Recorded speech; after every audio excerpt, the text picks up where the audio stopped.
inget gue tuh kemarin mau bahas bola, astaga, gue lupa ya kemarin. Jadi gue mau bahas soal Super League sebenarnya.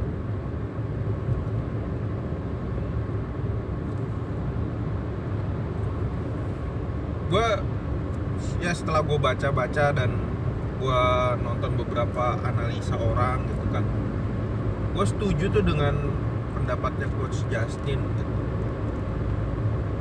Mungkin sih gue setuju sama dia, jarang-jarang. Ya dia sih mah udah terkenal lah, gue mah apa, bikin ini mah cuman buat pribadi.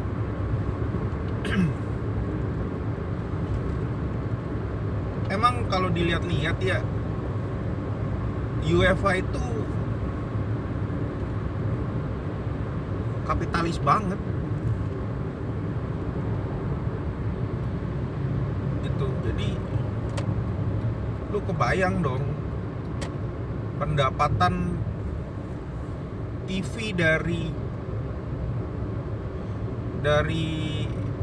liga aja itu gede banget gitu. Nih, beli hak siar TV, beli hak siar liga kompetisi aja ya, kompetisi liga satu tahun itu bisa berapa ratus juta dolar gitu. Ada yang 700 juta dolar, ada yang 1 miliar dolar gitu.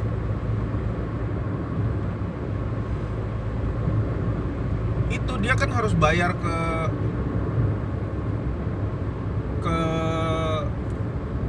pemimpin liganya ya, bukan maksudnya pengelola liganya lah. Kalau di Indonesia PSSI-nya gitu, ya kan. Satu stasiun TV yang megang hak eksklusif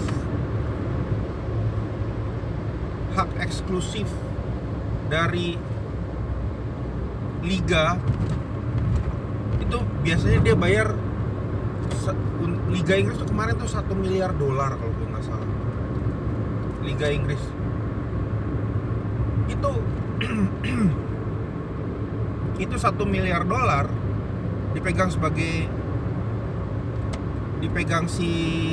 dibeli oleh si TV gitu, dibayar ke PSSI-nya Inggris, ke EPL, English Premier League. Dia bayar 1 miliar nih hadiah untuk juara satu Premier League. Paling cuma berapa puluh juta dolar, nggak nyampe 100 juta. Kayaknya nggak nyampe 20 juta dolar deh hadiahnya. Paling 20 apa nggak nyampe kalau nggak salah, kemarin gue baca. 50 ya Pak. Pokoknya nggak nyampe 100 juta aja. Lu bayangin ya, bayar hak TV-nya tuh nggak nyampe 100 juta dolar. Itu untuk Liga Inggris, ya kan. Nah, karena Inggris ada di Eropa, dari yang 1 miliar tadi itu kan dia nggak semuanya dia bayar ke EPL kan, dia juga ada bayar ke UEFA. UEFA punya 2 pertandingan resmi, namanya Champions sama Europe League kan. Itu harga hak siarnya itu nggak segede Premier League sih. Apa yang kemarin ya, 500 atau 700 gitu. Coba dihitung aja gitu. Juara champion itu juara champion itu nggak gede-gede banget juga, cuman dapat 40 apa 60 juta dolar gitu. Yang juaranya, yang nggak juaranya itu dibagi-bagi dapat sekian. Jadi kalau dihitung-hitung total keluarnya duit ke klub untuk ikut champion gitu. Dan kalau lu juara 2, kalau lu cuma dari peserta di awal doang, nggak lolos fase berikutnya gitu. Fase pertama kan grup kan, habis itu lu fase knockout, lu nggak knockout level berapa lu dapat, dihitung-hitung tuh nggak nyampe separuh dari harga hak siar yang dibeli. Nggak nyampe separuh. Kebayang dong, separuhnya lagi kemana? Segitu beratnya beban klub untuk membiayai operasionalnya, tapi pendapatannya dari hak TV, dari hadiah yang diberikan UEFA nggak nutup gitu. Makanya wajar-wajar aja beberapa klub yang rasional mereka nggak bisa belanja mahal-mahal, hanya bertahan. Mereka mencari cara gimana bisa bertahan di kasta-kasta Eropa supaya dapat tambahan pendapatan gitu. Yang paling salut ya dulu zamannya Arsenal. Klub nggak pernah jor-joran tapi selalu untung karena dia cari pemain yang cukup masuk akal lah perhitungannya. Jadi dapat dari hak TV-nya sekian, kalau masuk champion dapat segini, kalau juara atau finalis di Super League di European League segini. Jadi dia udah ngitung tuh dari merchandise sekian. Tapi kalau sekarang nggak mungkin lah, iya kan? Coba bayangin beberapa website udah menghitung gitu loh jumlah nilai pemain di satu klub. Kayak Manchester City, paling gila Manchester City, berapa ratus juta nilai pemainnya. Wong yang cadangan aja nilainya 30-50 juta jadi cadangan di situ. Ya kan, kualitas antara pemain utama sama pemain cadangannya nggak jauh beda. Tapi Manchester City gue yakin nggak akan pernah bisa kuat untuk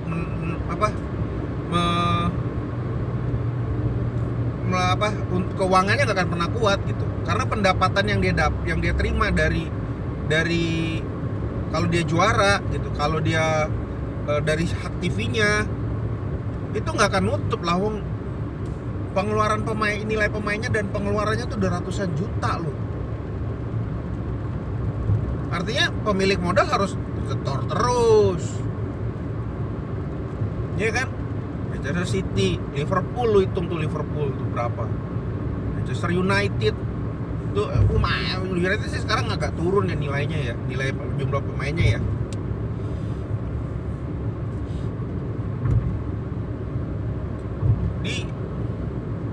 Kalau dihitung itu memang kayaknya UEFA ini punya keuntungan yang berlebihan. Kalau nggak mau dibilang rakus lah ya, tapi ini benar-benar kapitalis sih dia, gue ngeliatnya sih kacau itu. Bayang dong separuhnya kemana. Dari berapa ratus juta dolar itu, berapa 700 juta dolar. Berapa orang sih pegawai UEFA, ya kan? Setiap tahun kalau pemimpinnya bayar berapa puluh juta, dapat duit berapa puluh juta dolar, gila banget kan.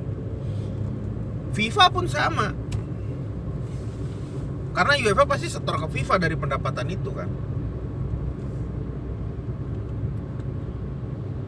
Makanya gue kalau ngelihat ininya sih, yang ngelihat konsepnya dan kenapa Super League ini ada gitu.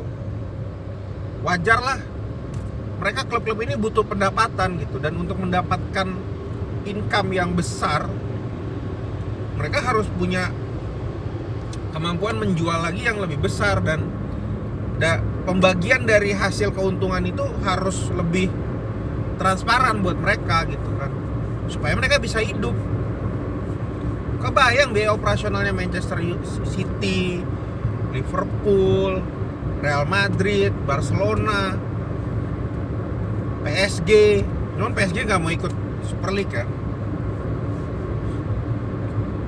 Jadi Gue sih cuma ngelihat kenapa Super League ini ada ya karena memang mereka butuh bukan karena mereka ingin bertanding dengan tim-tim yang besar-besar dan yang sama kuatnya, enggak. Mereka cuma kepengen dapat duit yang lebih banyak, tapi dengan cara yang lebih transparan gitu. Mendapatkan duitnya tuh transparan gitu. Jadi jelas pembagiannya tuh jelas. Kalau sekarang kan nggak jelas, ya kan? Nah, ketika Super League udah dibikin, udah disepakatin bikin, banyak orang-orang protes. Kenapa kalian jadi kapitalis? Wah, gue bingung ketika banyak yang mempertanyakan kenapa jadi kapitalis, kenapa bola ini menjadi terlalu mengagung-agungkan duit gitu. Ya nggak bisa dong. Lu berharap nonton Ronaldo lawan Messi terus, ya kan? Lu mau ngelihat selalu yang namanya Pogba, ya kan? Lu mau ngelihat yang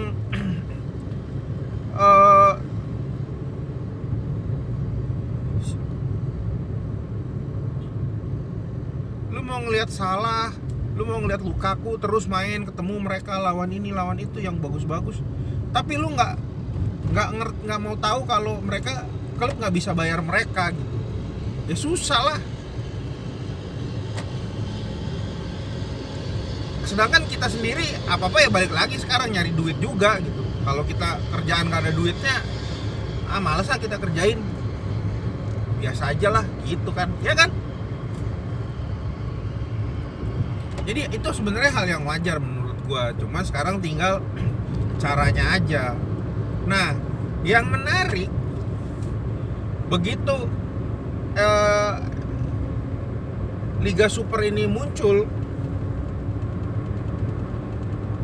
dan banyak protes masyarakat, beberapa klub berpikir ulang untuk ikut Super League ini karena mereka nggak mau ditinggal oleh fans, ya kan? Nah, gue mau bahas pertama adalah kenapa menurut gue, ini opini gue ya, kenapa PSG nggak ada di situ gitu. Kenapa PSG nggak ada di situ? Karena pemilik PSG adalah anggota UEFA, punya posisi di UEFA. Artinya apa? Artinya dia dapat duit dari bisnisnya UEFA ini gitu. Mau Liga Champion kek, mau Liga Klub kek, Liga Negara kek, dia dapat duit. Nah kalau dia udah dapat duit mah dia santai-santai aja. Ngapain gue ikut Super League? Lalu di sini gue dapat duit kok. Walaupun nilai timnya dia fantastis ya dengan Neymar dan Mbappe. Belum di situ ada beberapa yang besar-besar kayak Verratti, Maria, ada Icardi juga gitu. Tapi ya gue yakin dia dari pendapatan gue dari UEFA cukup kok. Kenapa gue harus pusing-pusing ngikut Super League gitu? Karena kalau dia ngikut Super League nanti dia takutnya dikeluarin dari UEFA, duitnya hilang juga tuh bos Arab. Nah, itu opini gue ya. Kalau soal terus sekarang lanjut ke klub-klub ini pada keluar nih dari Super League, menarik diri lah, batal ikut Super League karena mereka khawatir dengan fansnya. Cuman fansnya kan lucu kayak gue bilang tadi, fansnya pengen lihat klubnya juara, pengen lihat klubnya beli pemain bagus, tapi dia nggak sadar kalau klubnya tuh nggak ada duit gitu. Berapa sih tiket penonton? Pendapatan dari penonton itu, dari penonton yang langsung ke lapangan, itu nggak nyampe 10% dari pendapatan klub. Gitu loh. Walaupun dia lu beli tiket, apalagi yang beli tiket langganan tahunan, nggak seberapa itu sebenarnya. Yang gede itu ya dari TV, dari merchandise, dari penjualan pemain gitu. Jadi kalau lu kepengen ngeliat klub lu besar ya lu harus bantu keuangannya juga gitu. Cuma kan kita nggak bisa bantu keuangan mereka karena kita juga nggak punya duit. Artinya mesti nyari dari TV ini gitu. Nah ini yang fans belum paham lah. Banyak yang nggak paham, maunya jangan terlalu kapitalis. Tapi kan nggak mungkin investor terus-terusan naruh duit di situ, ngebakar duit tanpa ada hasilnya kembali gitu. Itulah kenapa Suning mau jual Inter Milan walaupun dia nggak mau jual rugi gitu. Tapi dia juga nggak mau jual untung. Yang penting duit gue balik deh gitu. Karena memang bisnis sepak bola ini jadinya merepotkan karena apa-apa harus injek capital terus, harus setor duit terus gitu kan.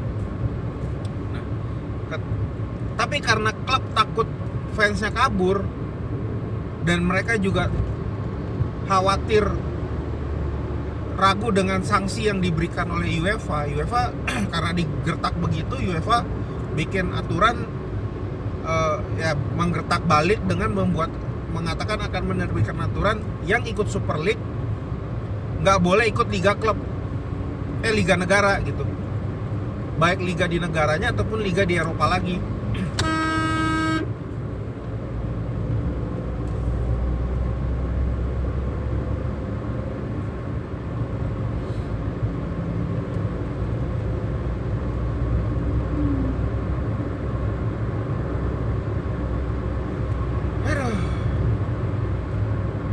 Hampir nabrak, dia yang salah sih.